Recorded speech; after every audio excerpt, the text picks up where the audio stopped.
Hey everybody, welcome to episode 61 of Making It. I'm Bob Clagett, here with Jimmy Diresta. Hello everybody. And David Picciuto. Hello, hello. Hello, hello. How are you guys? Doing real good. Awesome. I'm doing great. Sipping your coffee there out of your pink coffee mug? Yep. Pink coffee mug, black coffee, no milk. No sugar. Still on no sugar. I still since sugar. the beginning of the year, I am not actively involved in putting sugar in my mouth. Passively, if it happens, it happens. But I'm not choosing to put sugar in my mouth as often as I. So you won't stop anybody if they're trying to. No, if someone jams a candy bar in my mouth, it's not from my hands. I have no choice but to eat it. You don't want to be rude. I personally have tried to cut out sugar as much as I can. So I don't know if you guys remember, like 6 months ago, I had the cholesterol scare at the doctor, and the typical thing is like reduce fat and lower your cholesterol intake. That's like old school ways of doing things, and it actually could possibly hurt you if you reduce too much fat in you. And I just finished a new book. Maybe this book will save somebody's life someday, but it's called The Cholesterol Myth. And it talks about you don't really have to worry about your cholesterol intake, and your fat intake doesn't have too much to do with your arteries. It has mostly to do with oxidation, inflammation, sugar, and stress. And so I've kind of rethunk my entire approach to the cholesterol thing and reducing sugars and yeah. So if anybody out there has any kind of cholesterol issues, I highly recommend, this is not my pick of the week, but a book called The Cholesterol Myth. It's really good. I got to check it out. Yeah, so I'm right on board with you, Jimmy, with no sugar. Yeah, like I said, it's not easy for me because I'm always so used to just grabbing sugar and Splenda and all that stuff. It's really difficult for me, but it's been working out. I'm also trying to cut out a lot of carbs. I go right for pizza and hamburgers and all that stuff. So I've been trying to make healthier choices.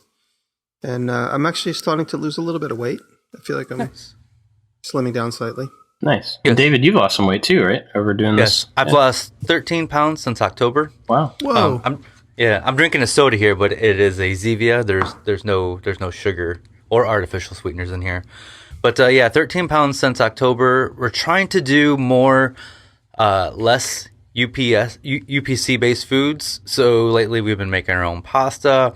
We have jarred tomatoes and fruits and things in the house, and just trying to eat more fresh. We've been doing pretty good with eating only organic foods, or trying to eat only organic foods over the past year or so, but really trying to just get rid of boxed foods. Yeah, that's a pretty good goal in general. Even if for no other reason that it just kind of makes you more aware of what you're eating, It's like you take some of the convenience out of it, and then you have to pay a little bit more attention to what you're actually putting in. So. And Jimmy, I mean, since you're losing a little bit of weight, do you just feel better in your shop throughout your everyday life? Like, totally. Yeah. It just makes you feel. You're just more limber, definitely more limber. If I drop something, I say, could you pick that up? I say to somebody near me because I don't like bending down. But that's also partly because I'm getting older and I just haven't been exercising my legs and my, my torso in general as much as I should. And so I'm trying to do that a little bit more too. It's just, even though I'm very physical in the shop, I don't exercise, my whole body as I should. And I'm getting there. I in the last 5 years, I put on about 25 pounds. So I'm trying to get back to my fighting weight. Yeah, I've said it before, I'm sure on here, that like when I'm training for a race, when I'm at that height of training where I've been running for like several weeks, 9 or 10 weeks straight, really hard, I feel so good. Like I could do anything. It's awesome. You feel invincible. I've been there, but it's been a while. Yeah. Well, what are you guys working on? What you been up to? Well, I've been talking about it for 4 weeks, but I just posted the corner cabinet build up on Patreon. It'll be live for everybody else by the time you hear this.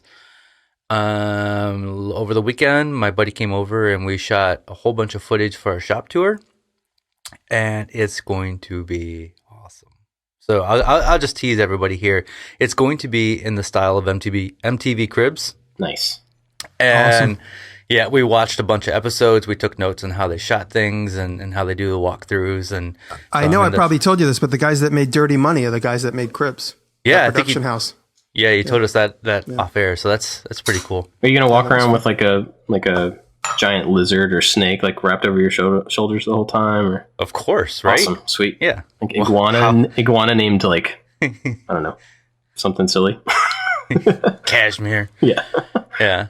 So yeah, and then at the same time I'm making a pen turning video, just like a really basic, like if you want to make pens, this is how you get started. Very cool. I've been working on I talked about it last week, making a new tool storage cabinet. It's basically in the style of a vintage toolbox. By the time this airs, hopefully it will be done in up, because it's for core and it's due tomorrow. That would be Wednesday, March 2nd. And it's pretty involved. It's so by the time the video is done, I won't be able to do everything I want to do, like give it a coat of paint and stuff. And it's just a matter of a time crunch. But I have this toolbox that has 3 trays in it, and the trays are always need to come completely out if I want to get at the basement. I've been jokingly calling it the basement of the toolbox, which is the last tray. And I never use anything in the last tray because it's too difficult to go down to the basement. So I'm making this toolbox with 2 drawers that pull out. So the 3 trays now are converted into a top of the box and then 2 pull-out drawers. And it's been fun. I've kind of been figuring it out as I've been building it. But the net result will look sort of a classic toolbox style. And it's coming out pretty good. And I have to start working on a make video, which I think right now I have it in pen and ink in my notebook, a whirly gig. So I'm going to make a whirly gig address sign for my house. Oh, nice. So it's going to be like a mechanical motion whirly gig for the numbers of the house. That's what awesome. I'm thinking right now. I've never attempted one. I see a lot of woodworkers making them, but I've never tried it myself. Yeah, I'm gonna make one in metal so that it's rusty. I like old rusty stuff, and then the numbers will be kinetic. So we'll see. I have a couple of ideas to tap into that motion as well, to do a couple of other things. Cool. Awesome. That's what I'm going to be working on tonight. Sweet. Well, for me, I actually haven't been building a whole bunch, but I've been doing a whole bunch. It's been kind of crazy. So yesterday I finally went to the steel yard that I told you I found here locally. It was awesome. I posted a picture of half of the building, and it's just gigantic. And so I was in the middle of the building, posted a picture facing one direction, but there's at least as much steel in the other direction as well. How far away from your home is it? I remember you said you couldn't find It's like 15 minutes. It's not far at all. It's just like in an area of town that I don't really go in. It's kind of on the edge of town, so I don't ever spend any time over there. It's actually right down the street from where my wife goes for roller derby a couple of times a week. So it's kind of odd that we didn't know about it. But anyway, they were super cool. Got everything I needed there for a pretty reasonable price. They cut everything, rough cut everything for me so I could get it back in the truck.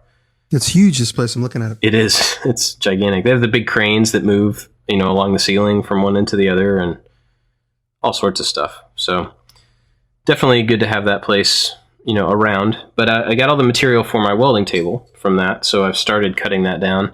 And so I told you a couple weeks ago that I finally got a Harbor Freight portaband so I could do the cutting of the steel better. And it cuts great.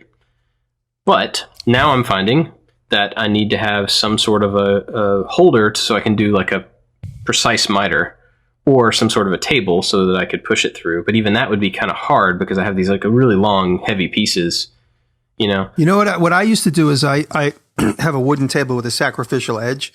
So if you're cutting angle iron, for instance, clamp it to the edge and then just cut right into the wood. You know what I mean? You're not so worried about it like being in midair. It also helps it be a little bit more stable while you're cutting it. And if I had to cut angles and stuff, I just kind of draw the angles on it with a marker and then use my portaband to cut. But that was before I brought the big machine down to the shop. Yeah, I think I have to just I've only done a couple of them so far, but I have to get more used to actually handling that saw and controlling the angle that it's going in. Because even, if I'm looking down at it, getting that 45 is fine. I can eye that line and get that. But then as it goes through the material, it starts to drift in one direction. So then that's why what I would do when it was really important, I draw the line that let's say you're going to do the 45 and then the straight, going down the opposite side or the other side. I'd cut one facing me, then I'd flip it over and cut the other one facing me. Oh, so don't keep going through, because the blade drifts. It's almost impossible. Oh, okay. That's a good tip. Sweet. So I've been working on that last couple of days, but I've also recorded a new episode of Brain Pick with Laura Kampf and put that out yesterday. Oh, sweet. Yeah, it was a good conversation. She's cool. She's super cool. I got to see that. I didn't know that was out. Yeah. So that's up, and I shot an office tour in 360. Got that ready for the next couple of weeks. Finished up the video for my shovel guitar that I made for Rob Scallon, and it's going up Thursday, so it'll be up by the time this is out. And pretty excited about that. And then I've been outfitting my shop for live streaming. So yeah, it's been interesting. Lots of new challenges and lots of interesting thinking. Can you talk about some of the challenges? Yeah. So I'm not sure when I'm going to start this. So I'm still in the process of figuring out the setup. But I've got 4 webcams in there, all running to my main editing machine, which is the big powerhouse machine. And so I found immediately that when you have multiple webcams, they draw quite a bit of power through USB. So then you have to have, there were two kind of problems there. One was power, and then we found out another one was video bandwidth. So if you have 2 cameras going through a single powered USB hub, that's enough power, but you can't do 3.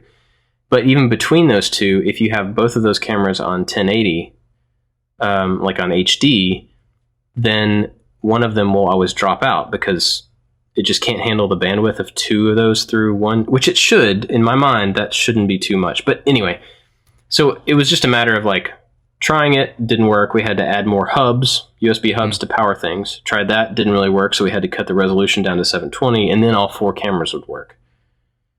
Cool. And because maybe last summer I tried to do a couple live things with multiple cameras, and so I got 2 cameras on a USB, and then my camera built into the laptop worked as one, and then depending on what the software you're using for the switcher, which the software is crazy expensive, you can also use your phone as another camera too. So I didn't have the USB problem, but it was right. It was kind of cool. I can make them all work together, and then you can overlay the lower thirds and graphics over there too. So I'm working right now. I've checked out several different pieces of software. Right now I'm using a free one called OBS, which is a pretty common one. It looks terrible, though. It does, but we were able to finally get it set up to the point to where it's usable and it makes sense. The nicer software that is prettier and easier to use is definitely more expensive. But, as a starting point, we got this one working. Ran into all sorts of interesting audio issues. I had to figure out a way to do wireless audio so I can move around the shop. I'm trying to do that in a way that's not too expensive, which is hard. Figured that out, and then we couldn't get the audio going through my audio interface into this program, but it would work in other programs. And so it turned out to be way more technically convoluted than I thought it was going to be, which was interesting. Yeah. And I think the end result will be cool, but man, it's I understand why people don't do this very often, because it's tough. Are you like me that you actually love the setup more than the actual execution? Kind of. I mean, I like starting the process of figuring it out, and then I get kind of okay, I'm over this. I just want it to work now. I just want to get on to doing the thing that I need to do. What might be your schedule? Have you thought that through yet? I haven't figured out the schedule, and which actually that's part of what I think we want to talk about today is kind of time management, because thinking about streaming live has affected how I think about my weekly time schedule. And so we can get to that. We have, I think, a few kind of small ideas to talk about this week, but I'm not sure yet about that. So would you do it every Thursday from this to this, or would it be every day? I mean, obviously it wouldn't be every day, right? Because you can't be in the shop every single day. No, it would be once a week, I think, at the most. But there's a lot to live stuff, just how to make it interesting, how to keep it interactive is a whole challenge in and of itself. I always tell people, ask me the same thing. They're I wish you had a camera in your shop full time. And I was you would honestly be super bored, because, what gets sifted out in the videos is, moments of activity. I think what people enjoy, though, there's a lot of people who have an office job and they're just sitting on their computer at work. And it's just kind of cool to have that little window open at the bottom of the screen and, seeing what Bob is up to, and Oh, that's interesting. I can't wait for that video to come out. Yeah. Now, question about where to put them. Have you figured out where you want them to go? Because I worry about cluttering up my YouTube channel with things like this. Right. I'm going to be streaming with Twitch. And so I'm set up on Twitch, and I've been talking to them. They're starting to build a kind of different sector within. You know, Twitch is known for live streaming gaming, and they're trying to expand that. So I'm going to be streaming there and then taking the video footage from that and then editing it down to a trimmed down, more polished version that will go on YouTube if it's applicable. Probably won't every week or every whatever. Right. But, you know, if I can get kind of a cohesive thing out of it. And then that goes back to, this is a whole new thing for me, right? So we started doing videos. Now we're doing podcasts, and we had to figure out how to do podcasts. Now I'm doing live stuff, and I have to figure out how to do that and what's the format that makes it interesting live and editable to turn into another piece of media after the fact.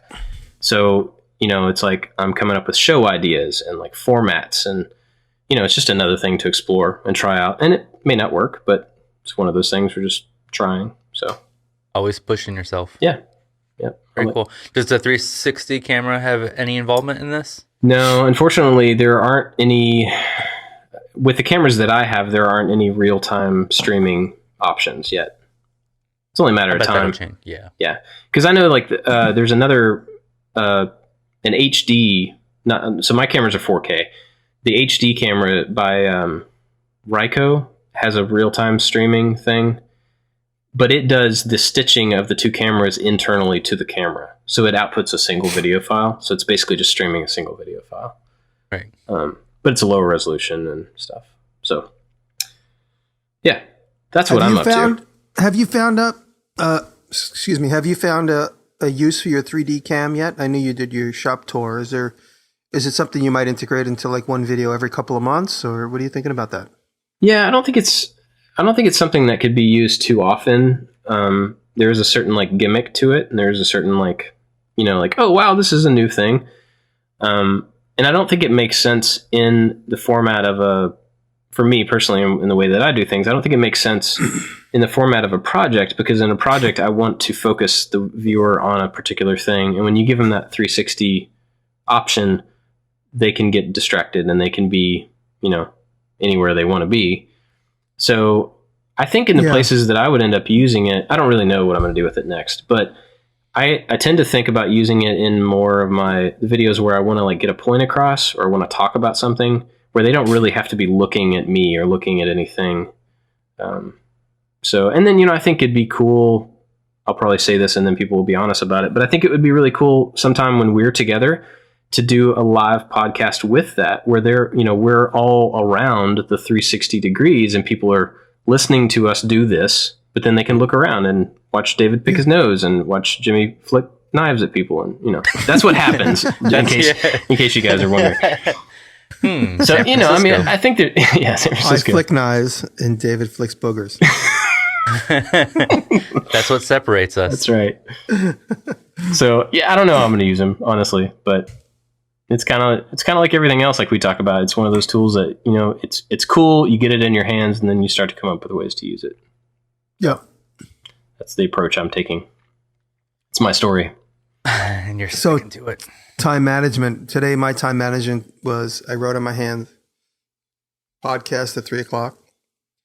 And I just tried to jam in as many things as I could do between the morning and 3:00. And then after we're done, I'm going to go back to the shop. I'm just working on that toolbox that I talked about, but I needed to go buy hardware for it. And then I had all these plans of getting up early, but you guys know that I had root canal yesterday. And so I woke up in the middle of the night with a major toothache. And like my whole quadrant of my upper jaw was in pain. Ugh.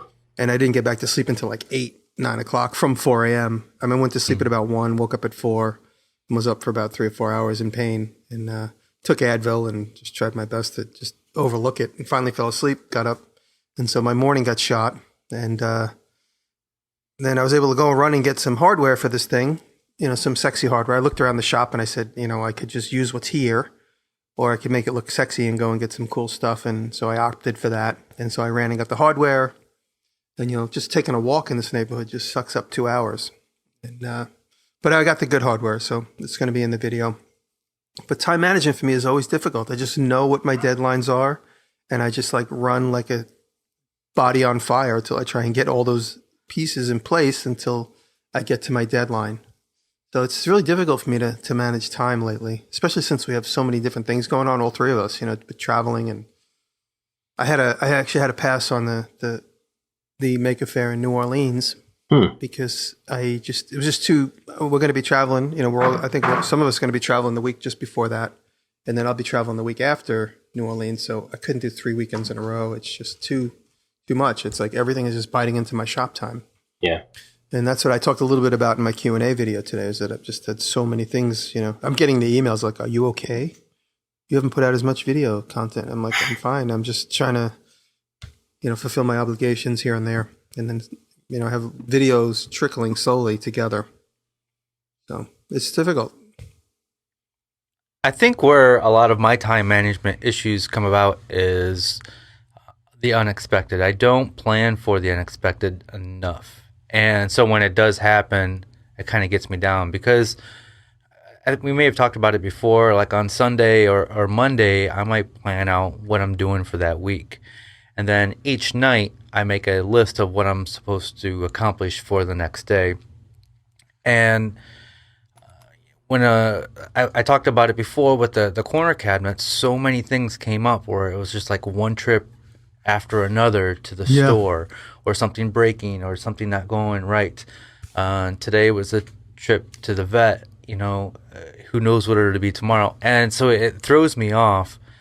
And then that's where I feel like I'm not doing what I'm supposed to be doing. And then I get out of that good mindset that I had at the beginning of the week. I'm so good at just working through distractions, though. I mean, my buddy just came by to talk to me about something, and I did not stop moving the entire time he was there. And I was hammering and I was chiseling out. When you see this video of the toolbox, and I'm mortising the chisels, I'm mortising the hinge holes with a chisel and a hammer. My buddy was talking to me the whole time, and I just kept whacking away. He wanted to cover some information, and so I was like, I'm going to do this while you talk. So he's talking and I'm hammering, but it's I just trudge on through, the distractions that occur in the shop. And, occasionally we leave the door open, and today was one of those days. So after this podcast, the door is definitely getting locked. Because my friends see the door open and they're like, oh, let me go say hi. And, I'm not as strict as I should be. Everyone says, you're too easy with your time. And that's somebody that's standing there talking to me while I'm working. Well, you shouldn't leave this. You shouldn't leave this open. People come in here. Leave the door open because people like me are going to come and annoy you. I'm like, well, then you could police your own self and see yourself out. But so I'm curious about you said the unexpected stuff, David. Do you, like, when you're planning your next thing, are you planning like days ahead, hours ahead, weeks ahead? Kind of what's the scope of how you plan that stuff? I don't really plan more than a week ahead. I'm usually just trying to figure out what I'm doing over the weekend, trying to figure out what I'm going to do for the week. Right. And I think what it gets me down is like I said, when I get out of that and the whole week is then screwed up. Many months ago, I stopped putting out videos on a certain day or doing a weekly video. And that really, really helped things, because I get to work on projects at my own pace, and I get to put in the time some projects deserve. But so it's not it's not that I'm really disappointing anybody else. It's just that I'm disappointing me when I get out of my own schedule. Right. I think it's just a little mental hurdle that I need to get over sometimes. Well, the reason I was asking that is, I think personalities play into how we plan a lot. Obviously, like I'm one that plans out pretty far, and I know that's not everybody, and that doesn't make it right or wrong. But by planning a little bit more in advance, and like saying, like whatever, if you're behind on something, you say this week is a throwaway catch up week, or whatever, and then you start planning for the next week, and that gives you that buffer. And I think if you can build in a buffer into the next week, not this week, because this week is already blown. It's always already blown, right? So right. If you build a buffer into next week, then when you get there, you've already got that time in for those mistakes. And if those mistakes or that extra stuff doesn't actually fill that buffer, then that's free work time that you get to reclaim. But the thing that's hard to do, like I said, with this week, the thing that you're about to start because it's already full. And so you almost have to kind of throw away the current hour or the current day or the current week or whatever it is and start planning the next one. I did that in kind of the end of the year, like the last 2 weeks of last year. Because of my old job, I always took off from the week of Christmas till after New Year. Those 2 weeks, I always took it off my entire career. And so I did the same thing this year where I planned ahead, tried to get some videos ahead, but I knew that those 2 weeks were for me to start to create a buffer for the next year, and it kind of works. It kind of doesn't, but it might just be something to think about, throwing away the current moment. I like that. And, I do the, like this week is just catching up on stuff. Yeah. So I mismanaged my own personal website for so long. And now, as of, over the past year or so, the posts that I put up are very detailed, but there's still 100 old posts that needs that detail in there. And the plans kind of need to be redone, or I need to make plans for those old projects because I get asked all the time. So every once in a while, I'm just like, you know what? This week is nothing but web stuff. And so it's good advice. I can use that web week, every once in a while to be that buffer. Yeah. So the reason I've been thinking about time stuff lately, I said I was thinking about doing the streaming thing, and part of getting on so currently I have a weekly schedule. I try to get a video of some type out every week, and I have a day internally that I set as that day, but it's not public, so I can flex that a little bit in either direction, right? But as soon as you start doing a live thing that's scheduled, that's not only a day, but it's also a time. And that's like a whole different problem to maintain and a thing to, be there for. And so I'm trying to figure out how to do that. And from that point, I'm in my mind working backwards, like, well, if I'm going to dedicate this hour of this day of this week to a certain thing, shouldn't I be doing that for the stuff that I'm already doing, to a point, that I'm already doing? Like, I don't have a specific day that I build. I don't have a specific day that I create posts or work on SketchUp models, or it's just kind of like I do the next thing that I have to do to get to the next step of the next thing, and it's just like I'm just constantly moving on to the next little rolling thing. But it got me thinking more about, like, is that a reasonable potential thing to do, to say, like, Monday and Tuesday are shop days. Wednesday is a web thumbnail trailer, whatever day. Thursday is a post day and a social interaction and a podcast day, or, whatever the thing is. Like, is that realistic for me or for anybody? I don't know. Never for me. I could never do it. I wish I could. I just can't. So many things. What's the thing that would stop you? Is it external stuff that would stop you from doing something external like that? Stuff, I mean, people are constantly checking in with me. Like, friends know, it's also part, I call this kind of my hoarding, and I have my garbage pickers out there. People will call me and go, hey, I got this opportunity to get this, new tool. It's this vintage tool. It's sitting right here, but you got to come here tomorrow. So I'm like, oh man, what am I going to do? Oh man, what am I going to do? And then I'm like, all right, I'll move that video to that day. I'll move this, so it's partly my own fault that I'm not as rigorously sticking to schedule. So, like, when something comes up, I'm always like, oh, I'm never going to have this opportunity again to either meet this person. I mean, I talked about it when I went and met Nick for the first time. We took that long car ride. I was like trying to stick to a schedule, but then I thought to myself, I'm never going to have this opportunity to go see this boat factory in person in Canada and whatever. So, those things come up all the time. So I constantly remind myself, this is an opportunity, even if it's just picking the garbage, that might never come up again.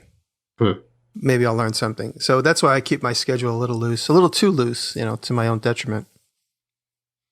I think the schedule works for some people, like Steve Ramsey. That dude puts out a video every single Friday and puts out a really, really good video every single Friday. That doesn't work for me because the projects that I choose, some only take a day, some take 2 weeks. Same with me. Weeks, same exactly with cabins. Me. Yeah.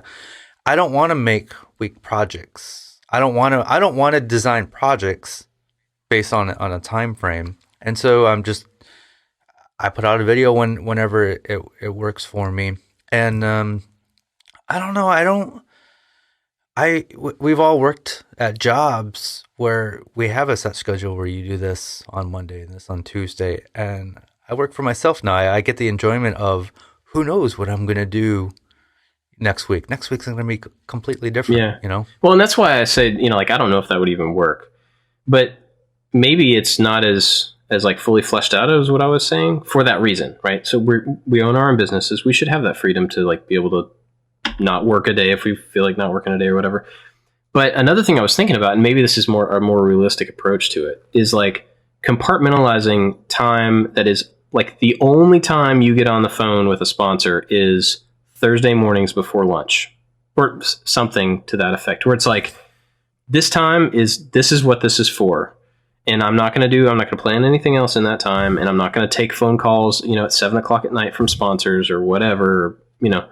This is the time I'm going to do that thing so that But then Steve Jobs, who's the new Steve Jobs? I have no idea. Tim Cook calls you and says, "We want to do a video series with you, but I have to talk to you tomorrow morning." And then that's different. You know what I mean? But the point is about like that's always the decision. I mean, I'm just bringing up an extreme example, but that's my personal decision that I always am like struggling with. But those little things leach into your time, right? And so totally, my time management is horrible. But I mean, even if that's maybe like every morning, you know, morning is my phone time or morning is my email time or whatever. Yeah. And that just makes it so that those things don't necessarily creep into the time that you want to spend however you want to spend it. You want to be your own business owner, you know, after lunch or whatever. You know what I mean? So maybe maybe there's something, I don't know. I don't have an answer here. I'm thinking and trying to figure this stuff out too. But kind of off topic, but something that I've discovered for myself, I'm just curious about you guys, is I also used to do videos on Fridays, and then I switched to Mondays. I was trying to find like the best day to release a video. I've actually found that there is no best day to release a video. It doesn't really matter. And so it also helped me kind of change up how often I put out videos. I just put out videos when they're done. It might be a Wednesday. It might be a Sunday now. I'm the same way. How do you guys feel about if I'm anxious, I try to stick to like a late night Saturday night schedule, just because that's how it always seems to work for me. So I'm always thinking like a Sunday morning release. But if I have something cool, you know, I always also say this to me and Dave always have this negotiation. I always want to put out on my channel, I always want to put out a really cool build video on weekends. And if I have like a tips video and then like a conversation video like we just put out, and I don't have a good build video to go in between them, I always wait.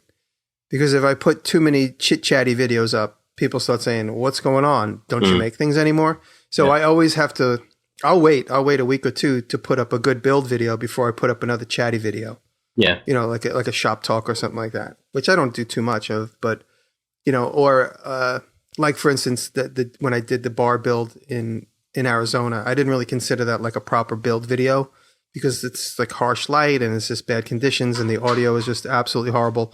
So I considered that like, you know, not a good shop video for me. So I always try and at least have one good shop video before I put anything else up. So if I have to wait, if that takes a couple of weeks, you know, I always wait.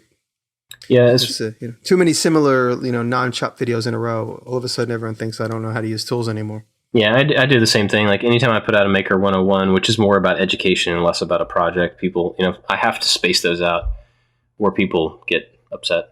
What are you, like a teacher now? That's it? You just teach things? Yeah. You just talk? All about making things and not making things, just teaching? Yeah.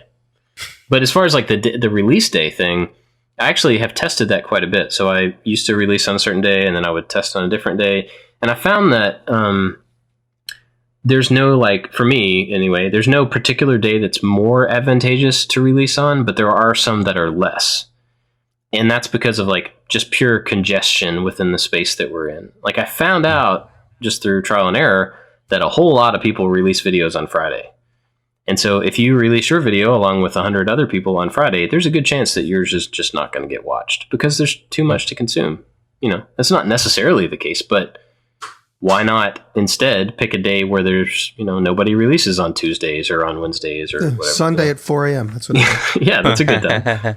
You know what I mean? So I found that like just by not doing certain days, any other day would probably be better. So that's kind of the approach. It's funny when I always release a video through the middle of the night, and And that's just because literally, I mean, it's not really my plan, but it's like, okay, everything's done. I've watched this video 3 times. I'm happy with it. And it's usually already up. It's already up and on. It's just me turning it to public. And at the end of the day, and then I go to sleep, I wake up with a million notifications, but it's always Europeans that answer and quote first. So it's actually kind of cool. So they're always like, what are you doing up? I'm in Ireland. Why are you up? So, so it's pretty funny that I get, all the different time zones first before I get the American time zones. Nice. For the most part. Yeah. Any other time management tips? I got a couple of other things we can chat about. Just no, we all need to be like better at it. On fire and just try and get better. It's never easy. And then, as we get busier with, our growing channels, it's just, like I said, we have more opportunities to say yes to interesting things. And it's like, but I promised this person I was going to build all these things. And, I'm getting better at saying no to things. Yeah. I used to just say yes to everything because I thought everything was an opportunity, but opportunities also take up a lot of time. So I've learned to say no, and that helps. Yeah, I think, and I've learned this from both of you guys, is that, this is another YouTube centric thing. So I apologize if this doesn't apply to you, but if you have a sponsor or somebody wanting you, and this could go for a client, I guess too, wanting you to do a certain thing, and that the income that you're going to make or whatever profit, whether that's money or otherwise, is going to come from is lower than your threshold. And you say like, I'm going to do it anyway just because it's an opportunity. Right around the corner, you could have another opportunity that's actually double that. And if you follow the lowest common or the lowest possible thing just because it's right in front of you, you're probably going to end up doing more work for the same or less amount of money over time. And so I found personally that if I just don't take sponsors below a certain threshold, eventually I'll get a sponsor that will cover the ones I didn't take. And so you end up you do half the work for for the same amount of money, in the average. And I think that goes for doing client work or doing, even if you're like making handmade goods and you're selling them, like if you just spend, 2 weeks making 100 of these one little things, or you make 2 weeks making one thing that costs a lot more and you sell that one thing, it's less work for the same amount of money. So, I mean, it's just about deciding what you want to chase and how busy you actually want to be. Because we do feel, and I do this so much, I do feel like, I'm so busy and like, everybody wants this of me, or everybody, and I like turn it into this like external, I'm so busy, poor me. And it's everybody else's fault. And then I like sit back and go, I am fully in control of what I do and do not do. What I do and do not, you know what I mean? And it's like our schedules and our time are fully in our control. It's just about like setting our boundaries and deciding what, how we want to spend that time and what's the thing that we want that's important enough to fit into our time. True. True. But anyway, so a little follow-up from last week. We were talking about apps. And did you guys ever come across any cool apps that were useful in the shop this week? No. I didn't either, but we did have several people tweet at us, and I, from the @Making It podcast Twitter account, I retweeted a lot of those. So if anybody out there listening is looking for some apps that were useful for other people, go there and see some of the retweets, and you can find some links because we had several suggestions. So yeah. Jimmy wanted to talk about tool abuse. Yes. What do you mean by that exactly? Well, a couple of people asked me, they said, you seem to abuse your tools. And I do. I like the philosophy of the tools are at my service, and then you have the other guy that says these tools are going to make you your living. You have to respect them. And I totally do that as well. But, sometimes I get people complaining to me, like if I use a tool in a video and I drop it on the table, and a lot of times that's just for theatrical effect, so these questions come from my video. So when people see me using a grinder and I just flop it on the table at the end of the take, that's just giving myself an edit point. I'm not the type of person that drops that grinder as soon as I'm done with it every single time I use it. So I am definitely going for a dramatic effect in some instances. But there there are times when I'm like confronted with a giant chunk of wood and I'm like, I need to make this piece of wood 4 inches narrower. And if I stick it through the table saw is going to moan and whine. But you know what? Let me take smaller bites. But it's like, again, sometimes for video effect, I'll make it look like it's, throwing nail sparks and stuff. So my philosophy on tools is that they're at my service, and it's just an object that helps me get to where I want to go. And I'm certainly nostalgic about tools. I have tools that I've been using since I'm 10 years old. I still have them. And so I'm just kind of qualifying what a lot of people say about me, that I'm a tool abuser, and that I'm not really a tool abuser. My tools like me. I've had tools that just burned out simply because they just given up. But when it comes to, hand tools and chisels and hammers and all that kind of stuff, even my table saw, my table saw that I just replaced with the saw stop worked great for me. I've had that for over 25 years. I bought it used, and it's never given me any problems. It had a circuit breaker on it, so sometimes I'd wind it out until the circuit breaker gave up, and then I'd have to wait 10 minutes, and then the circuit breaker would restart. It wouldn't start right away because it was overheated. I'd have to wait. So there were a few times where Dave and I would just really push it to its limit, and I had to wait and then restart the breaker. It had an internal breaker on the saw itself.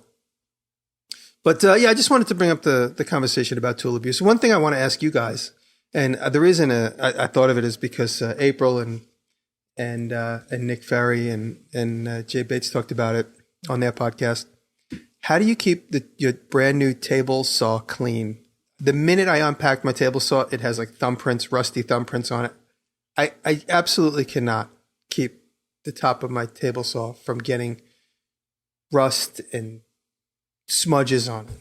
And I watch your videos, and your tables both look absolutely brand new.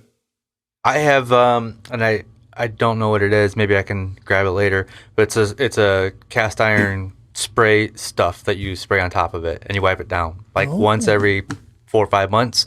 I spray that on there. The can's expensive. Maybe it's like $15 for this can. Ooh, but I didn't know about that. I had it for a couple years.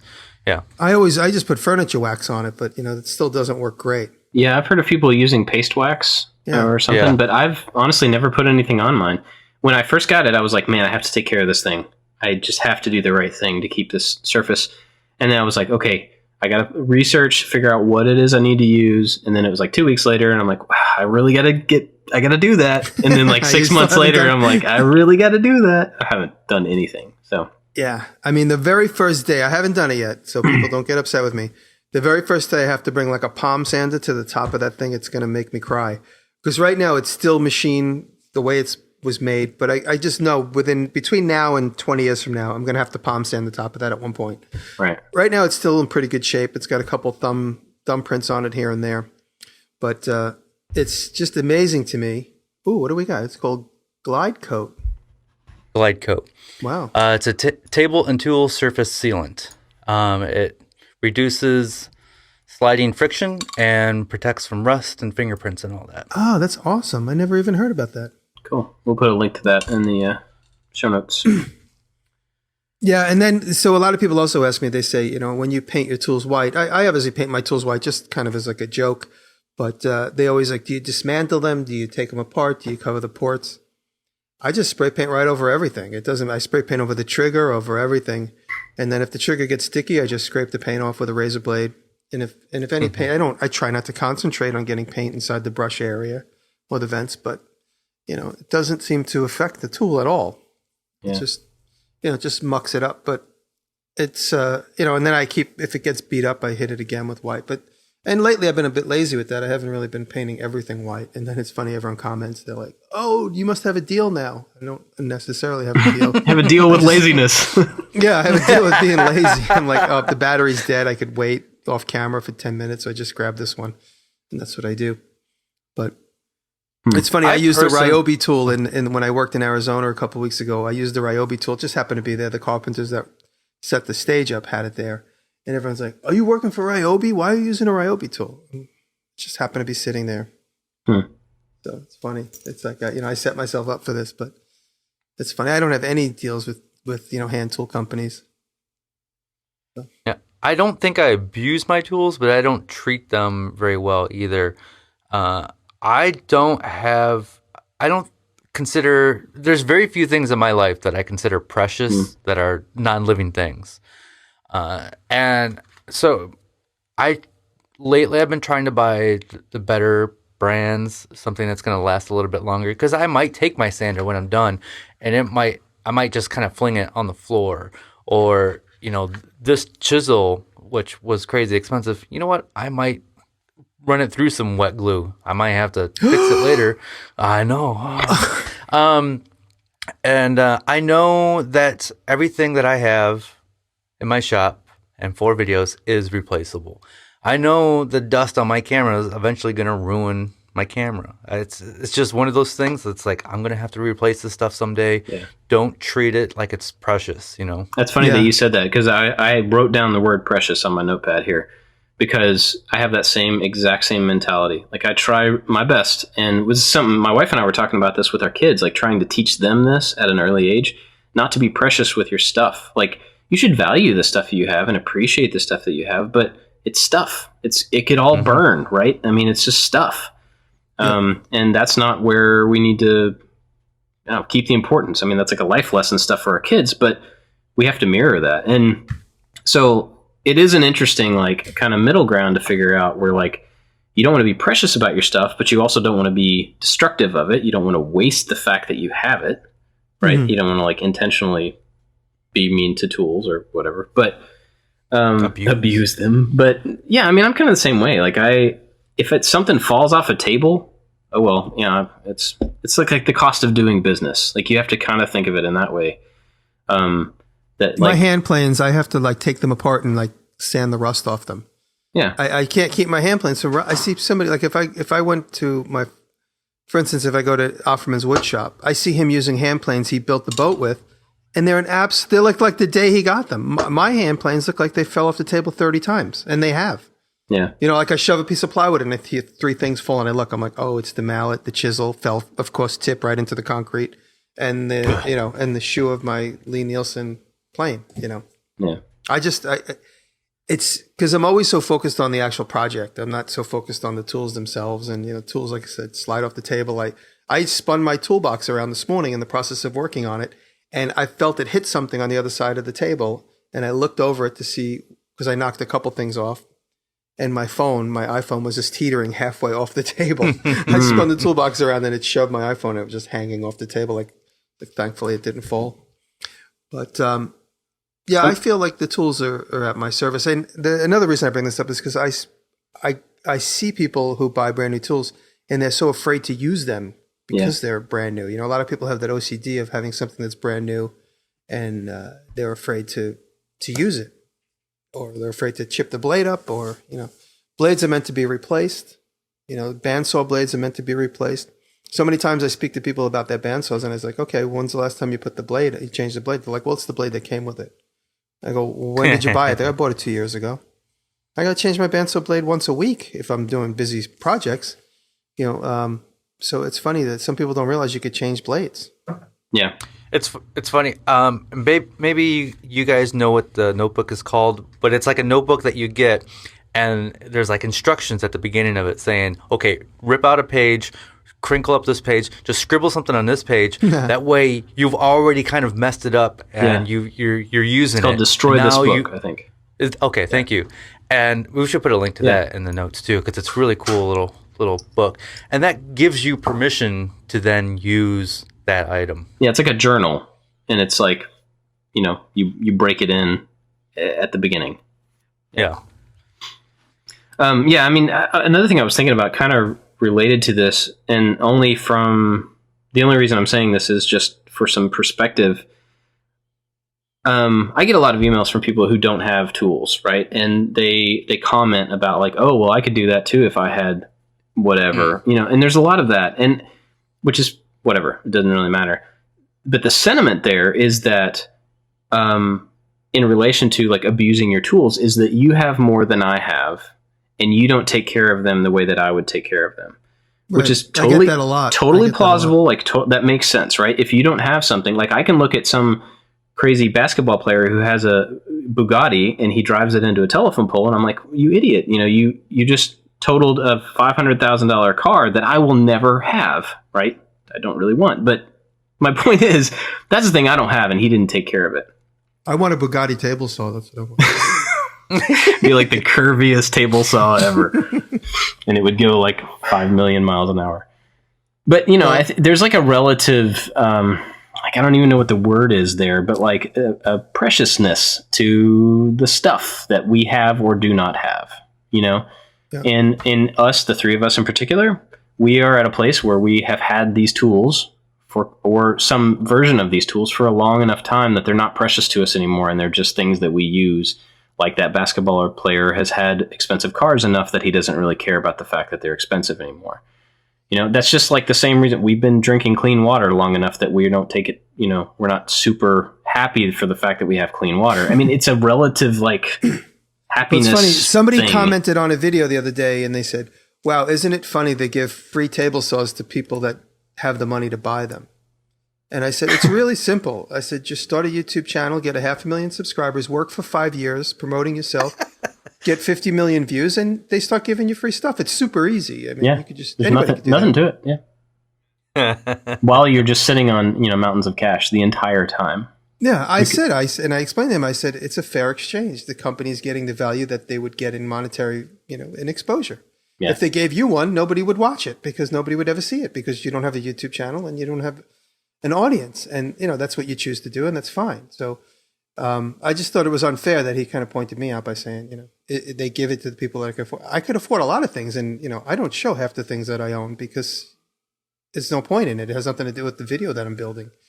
So it just kind of annoyed me that somebody would say that to me. Yeah, I mean that comes from being the further in front you are of any. Or the larger the group of people you're in front of, the more of that type of stuff will happen. No matter what job you have, no matter, I can't really remember the exchange, but I think we kind of, we cooled it out. It didn't get heated more than that. Well, it's like that basketball player, he worked his ass off to get to the point to become a professional basketball player. He essentially earned it. Jimmy Diresta, he went through 10 table saws. He's been working on a table saw. And a pinky. And a pinky all his life. Like, okay, he earned that. He's worked for it. Well, that was the point I was making. It's like, it's at the end of the day, it was a fair exchange. Yeah. But I think in regards to like the kind of what we were talking about, the tool abuse thing, it's like a comfort level you have with the stuff that you've used. And I don't think any of us would intentionally like destroy a tool for the sake of destroying it, except for maybe Jimmy would at some point.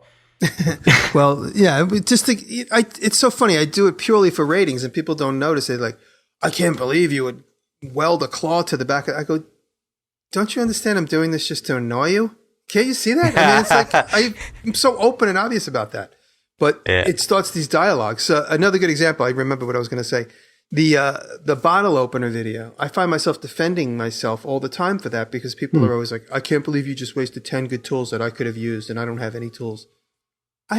If I have one of those objects in the video, I have 10 of each one of those objects because I'm constantly buying these things at garage sales in upstate New York, for a nickel here, a quarter there, $1 there. And I buy them just so I could have inspiration to design and develop and modify new tools. Mm-hmm. And at the end of the day, that's a commercial. Somebody got mad at me for wasting $10 worth of tools.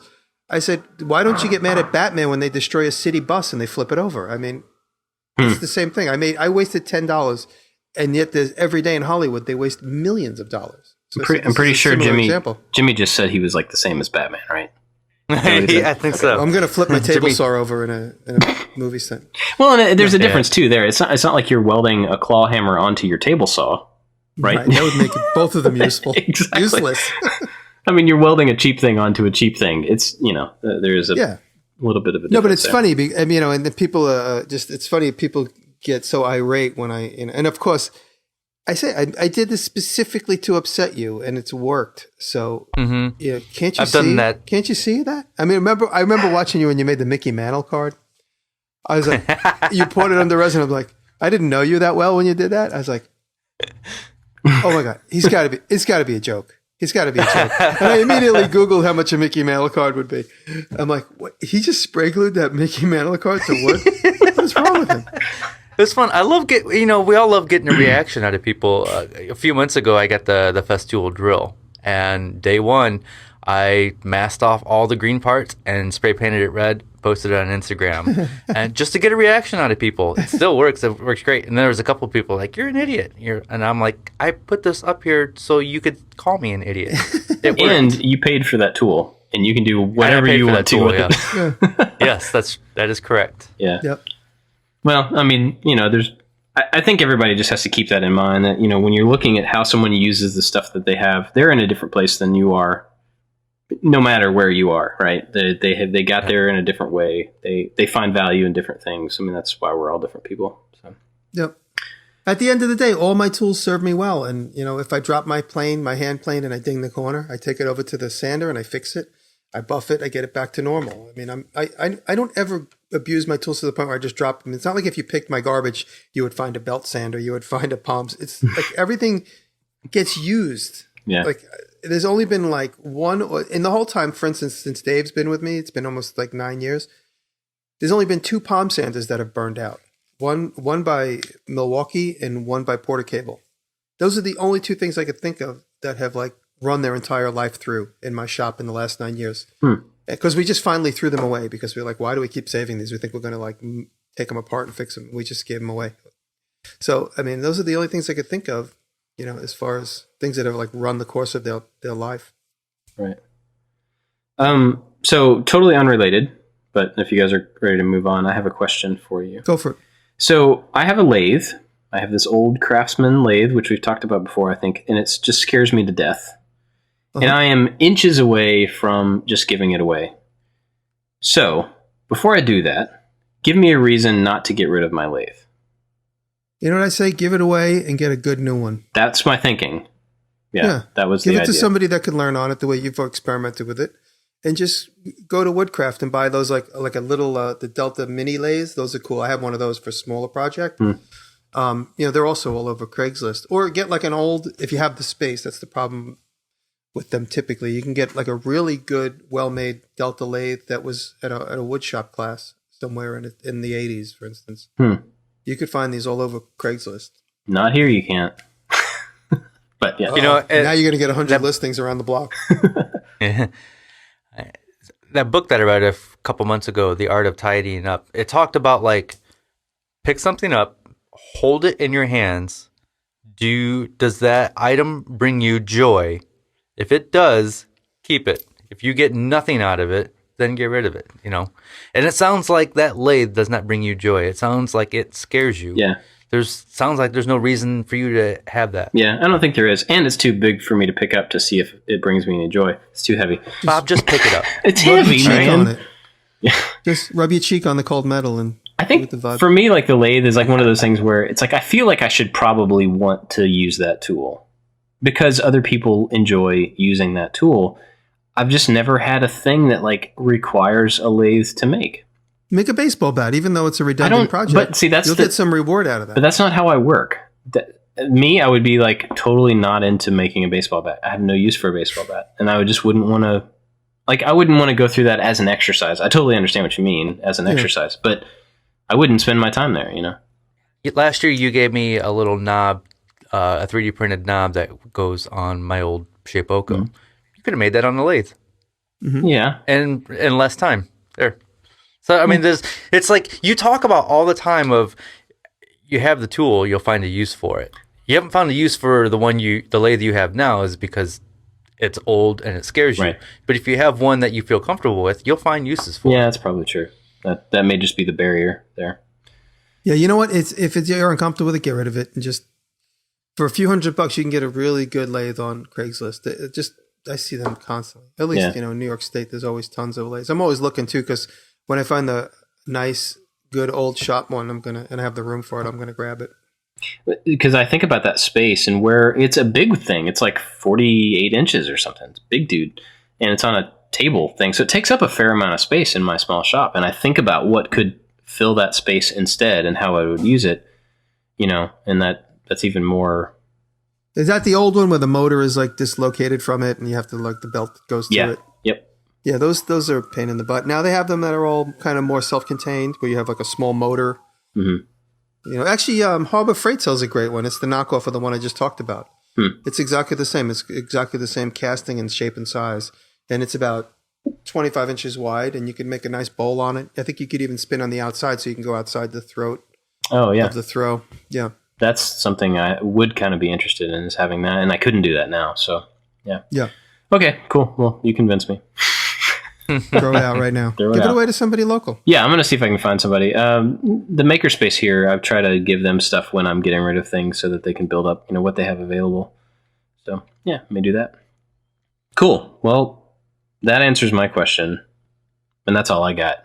You guys want to talk about what we're watching? Sure. Go for it. So, my wife pointed out this YouTube channel to me, and it is a gem. I love it. This lady, her name is Simone Gertz, and she makes what she calls crappy robots, but she doesn't use the word crappy. We're keeping this podcast clean, and the videos are amazing. I watched 2 videos, and I had to text Bob. I'm like, Bob, check out this channel. So she makes like these little the applause machines. There's the breakfast machine, so it's like a robot that scoops cereal and puts it into her mouth. There's a lipstick robot that just does like terrible job. So good. And she's been on, looks like, talk shows in other countries, and it is fantastic. Love it. Yes, Simone's Robots. And it's funny. We just got an email yesterday from a listener who's like, "You guys got to check out this channel." I'm like, "I've been watching it for a couple days now." Yeah, looking forward to her next video. Yeah. Well, I'm looking at my history, and all I keep seeing is videos on Trump and videos on Bernie Sanders. I've just been educating myself on the candidates. It's Super Tuesday tomorrow, so just been educating myself on the candidates, and there's lots of funny Trump it's moments. Tuesday today. Yeah, today's Tuesday. Oh, it is Super Tuesday today. Yeah. Oh, wait. You better go vote. I thought today was Friday. I have a recommendation if you want to look through your history and find one. Go ahead. We've talked about him before. Our good buddy Kyle Toth. Oh, I was going to say that. I swear to God, because he's right here too. He made the craziest thing I've ever seen on a lathe. Which is part of what brought this whole lathe conversation up in my head. Taurus. A segmented Taurus. It blows my mind how much time had to have gone into this thing. Maybe it's because I have no experience with that tool and within that world, but I just don't get it. I don't know how he does that stuff. Among all my Bernie Sanders and Donald Trump videos is the Taurus, and I was just going to say that. Too late. Hey, you can do it too. You can say it. No. We could both say go watch the Taurus video because it is incredible.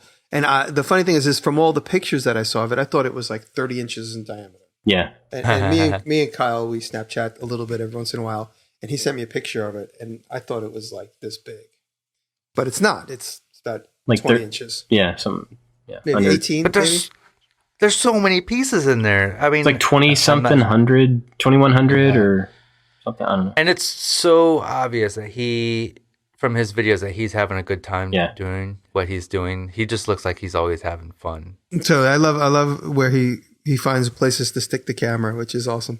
Yeah, sends it through the planer and all sorts of stuff.